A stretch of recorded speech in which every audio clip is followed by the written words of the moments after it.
femmes à l'occasion du premier anniversaire. Qu'est-ce que cela est?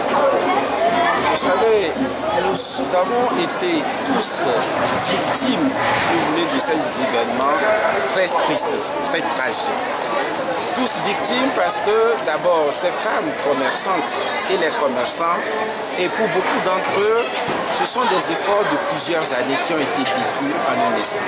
C'est un véritable drame. Et c'est un drame humain également pour eux.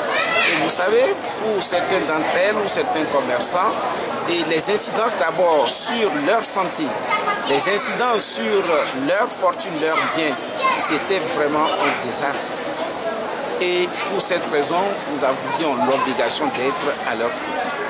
Mais vous le voyez, malheureusement, et le régime a désigné comme coupable, responsable, le CST à tort.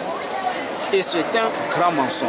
C'est également un drame pour l'institution que pour l'organisation dans son ensemble, mais c'est également un drame individuel.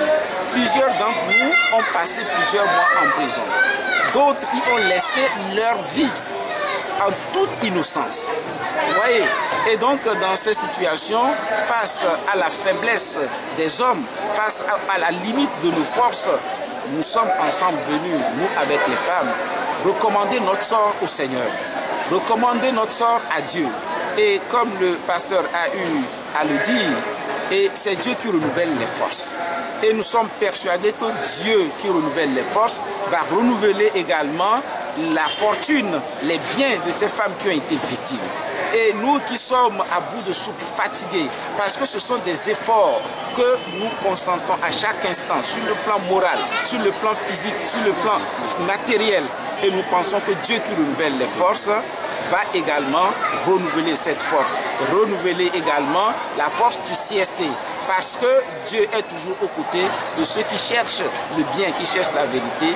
Et Dieu sait que notre volonté au sein du CST, ce n'est pas de détruire ce pays, mais c'est de permettre que ce pays avance, de permettre à ce que tous les citoyens togolais se sentent véritablement chez eux et que nous puissions éviter des discriminations, que nous puissions éviter qu'une infime partie de la population s'accapare les biens de l'État, qu'une infime partie de la population se serve du pouvoir pour maltraiter le reste de la population. C'est le vœu du PSC. Vous comprenez que dans ces circonstances, nous ne pourrions pas rester loin de ces femmes qui sont en souffrance.